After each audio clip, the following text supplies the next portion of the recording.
How's it going there, bubs? It's your old pal, the VHS Werewolf, and this is the first episode of Howling About Movies with yours truly. We're going to have a good time here. We're going to talk about movies, and I'll try to impress you with my beautiful Maine accent. Yes, sir.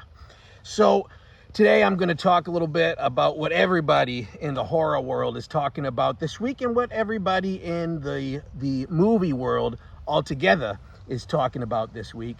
And not Obsession, that's one of the things everyone's talking about. To be honest, I haven't seen that yet. But we're going to talk about the Backrooms. And I know for a lot of you who are probably watching this, you already loved the Backrooms. You've been following it on YouTube. You've been supporting Kane Pixels during this. Or Kane Parsons. I prefer saying Kane Parsons because I can really get the beauty of my Maine accent out that way. But you've been following that. You know the lore. Myself, I'm very new to it. I knew a little bit about the videos. I knew a little bit about him.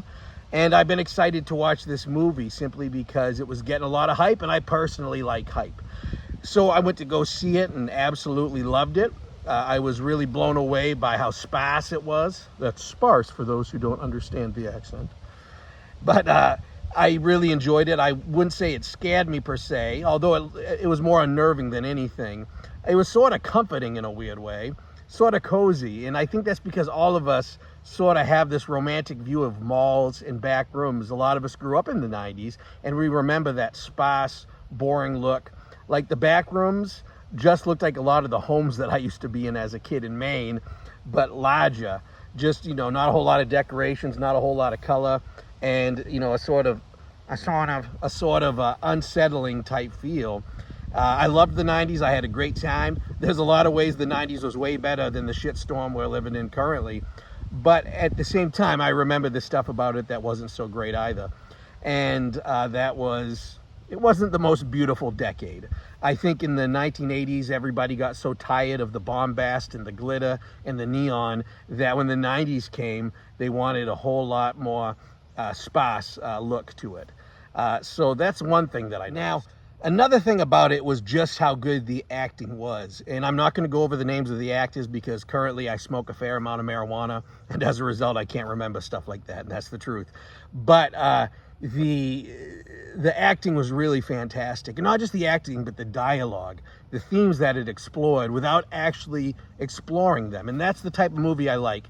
I'm not a big fan of movies that have a really specific message. I don't like being preached to. I grew up as an evangelical wolf, and so if somebody starts preaching to me, no matter where they are on the political and religious spectrum, I lose total interest. However, when something like a piece of art, of high art, as I would call Backrooms, explores these important issues, I find that interesting. I find that helpful. And also it's entertaining, to see actors at the top of their form, a director who's been doing this a pretty long time, using the resources of the day, that all coming together and speaking about, I don't even think it's about trauma. I think trauma is very overused. I think it's more talking about when you get caught in certain habits that you don't like, they're dangerous, they're not helping you in your life. However, you keep doing them. I think that's not necessarily just trauma related. That has a whole lot more going on there. So, anyway, anytime you see me do this, it means I'm scratching my nose. But it explored important things. I found that helpful. We all do little habits and things throughout the day that don't help any of us, but we keep doing them. And so I thought they explored that very human predicament in a very interesting, artful, and scary way. As far as the frights, I would say my only criticism was it didn't frighten me a ton. I would say the pirate did. I'm very claustrophobic, and I felt like they could have, but the fact that I wasn't feeling that claustrophobic in that movie makes me think they could have made it a little bit more, like a few more tight spaces, a few more, am I going to get out of this situation? That would have helped me. So, the best horror movies play off the fears of the audience. And perhaps for some people, entering that big of a room and not knowing how to get out is a claustrophobic feeling. But for me, tight spaces, tight spaces, tight spaces. And so that's really the only criticism I had, is that it didn't really scare me. And I think it would have scared me more if, indeed, they would have really played with the tight spaces and all that. But regardless, I thought it was a fantastic movie. I think anybody currently who's being a baby about it especially some of the old school directors who are like, I went to film school and this fucker is making movies on YouTube and making millions of dollars. Yes, yes, yes, yes, yes. That's what we've been trying to do the whole time. That's what the horror movie over and over and over has been telling people. They've been saying, look, with some cooperation, collaboration, and good use of your skill sets, you can make horrifying, great, wonderful movies using very limited resources, spending very little money, and then a good movie is a good movie. It's going to get some notice, and in some way, whether that be selling out the theaters like this movie did, or whether that be just making a really big splash in the indie scene. When you use that little money at the beginning, then you will recoup way more money when it starts to sell. The horror community has been saying that over and over and over. So that's one thing I love about it, and that's one thing I love about the horror movie. It puts you ahead of the curve. We have, as I said, people have been saying this for so long. Now the other thing is why I find a lot of the old critics totally useless, is why wouldn't you want the younger filmmakers like Kane Parsons avoiding some of the obstacles that you did when you were younger? You recall these things as if they really weren't that enjoyable, that it was tough, that you had to use all these different things to make a movie, that it was difficult. Why would you want to force that difficulty on the younger generation? Less stress, more time, more emotional balance, and they're going to make better horror movies. That's just how it is. So I have no patience for that thing. Frankly, I think it's fucking awesome that a YouTuber made the most talked about movie this year next to Obsession, who is also a YouTuber. So that's my thought on that. Now, another thing I like about this is that I think it's the most anti-AI movie that I've ever seen. And Kane Parsons admit that he uses a tiny bit of AI. He doesn't use generative AI. He uses a little bit of AI for just certain elements that he absolutely needs. He also said that, well, he uses a tiny bit of generative AI, but he says he only uses it when he wants to make like a poster and put it on the wall. And the look of that poster being AI is a little bit off kilter to the viewer, and that works really well with the movie. So that I think is kind of cool. It's sort of contrarian. It's sort of protesting it and using it against itself. So that I think is cool. And he said that he uses it for workflow, and I think a lot of us do and just don't admit it.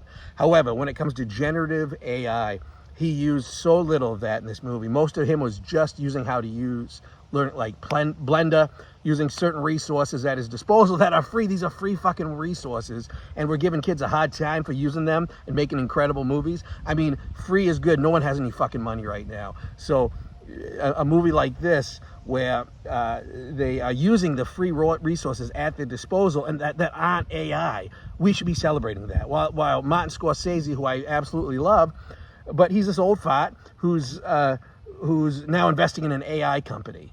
Why not invest into young YouTubers to have resources at their disposal? So that's my rant about that one. But this movie is anti-AI in that it took real skill, it took real thought, it took a filmmaker who was at the top of his game, who learned how to do this on the fly, and it's putting all that to work. And I think that's an incredible thing. And he's using practical effects. He's using a very healthy use of CGI, in my opinion. And he's using it all for the benefit of the movie rather than to distract from the movie. And that's what I really do hate about stupid CGI, especially in horror movies, is that sometimes it doesn't serve the movie at all. If you have a movie that has tons of great practical effects and then suddenly there's a really bad CGI in there to make some grandiose monster, well, that sucks. That kind of ruins the movie for me and for a lot of you. So I think it's really cool, and I fucking hate to say this because I hate when people say this, especially youth pastors, but it's really punk rock for him to do that. It just is. It's DIY. He's doing it to some degree despite the older filmmakers, whether he means to it or not. It's communal. It's using the community at your disposal to make this. It's collaborative. It's all the things that punk are supposed to be. And it makes a cultural splash in a really interesting way. I think it's so cool that he could be on the Oscars this year. That's entirely possible, that this young buck could be on the Oscars for that. So for that reason, I think it's just a fantastic movie. It's interesting what it does. I absolutely love that they decided to go the route of you know, DIY in the best sense of the term, and that is using your resources well. And if there's young filmmakers out there, and I'm not a filmmaker, but I know movies really well. I mean, I'm 46-year-old werewolf. I've learned a few things. When you make things that are incredible using limited resources, that is fucking magic, kids. Kids, listen to my F word. I'm using it appropriately here. Go fucking make a movie. Make a movie like Backrooms, or make a rom-com movie. I think a rom-com movie set in a high school or something like that is used with an iPhone. That would be an awesome movie. A found footage movie. I gotta write that down and make that. But no, this movie opens doors for so many young filmmakers. And here's my last point on that. It should be opening the fucking minds of old farts like me. It should be expanding, like, wow, these are the things that the kids are doing. This is incredible. I wanted to do this. Oh, they did it on almost no budget. That's so cool. I had to spend like $40 million of someone else's money that I had to pay back. Oh, these kids are learning these skill sets with their hands and their feet and their equipment and eyes. That's so cool, because I was really worried that AI was going to take their jobs. So that is one of the best things about this movie. And I give movies 1 to 5 moons, 5 being the best. I give this movie 5 moons. And it's not perfect, and that's what makes it so good. And so go see it. It's as good as everybody says. I'm excited to dig into the lore. My partner put on all the videos, and we were watching them last night, and I'm like, wow, there's a whole mythos behind all of this. And I found that very, very interesting. Take a walk with me. So here's another thing that I love about this movie, is that the contrarians seem to be shutting the fuck up for once. And I really love that, because, you know, we all get annoyed by trends. I mean, a lot of the one reason a lot of us are into horror movies is because, you know, we grew up in certain towns. I grew up in a thoroughly redneck town, and even though I had, you know, a lot of good friends and such like that, I was surrounded by normies most of the time, and I wanted so badly to get out and find my people. And so when I find out about things that are trendy in the world of horror or in the certain music genres I like, I get excited about that, because I didn't have access to all the weird shit that a lot of other kids do. I had to take what was on the theater. And this movie is kind of like, you know, it's an indie movie in the theater, making a lot of money. I would have loved to have that as a kid. So I get pretty excited about trends and stuff like that. And I get really annoyed when I hear contrarians, you know, talk badly about trends. I want to see my dog. You know, again, that's one reason I like to go outside and do these videos, is because, you know, post-COVID, a lot of us stayed indoors too much. And that's continued, unfortunately.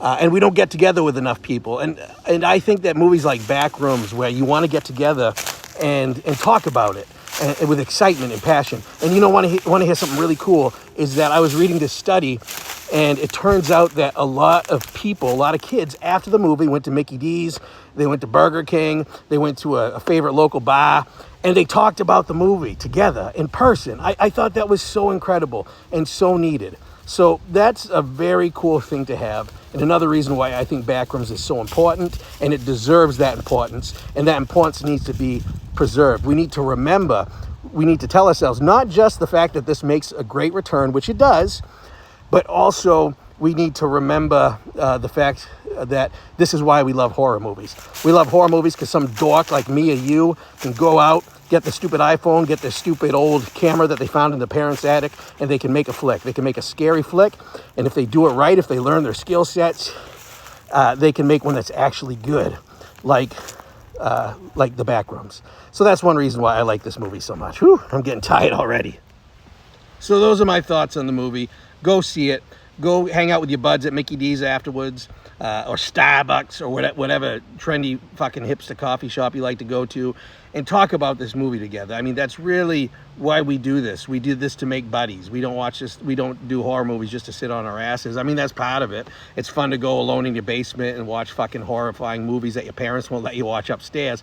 However, and we all know this, the reason why we watch horror movies is because we felt a certain way. We felt misunderstood, and then horror movies made us feel something a little bit deeper, and then we met friends and buddies who were also looking for people. And that's what I think this movie can do.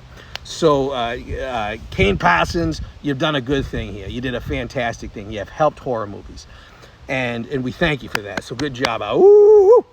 Now the final thing I want to talk about is everybody's talking Apparently, in the movie world, the executives, the suits, are just trying to figure out what are they doing correctly here. What is it that these two dorky movies, what did they do that made them so successful? And again, they did exactly what the horror community has been talking about for the longest time. And that is this, and this is very important, is that you build a following of your buddies, of your community, of your fellow movie watchers. You keep expanding it.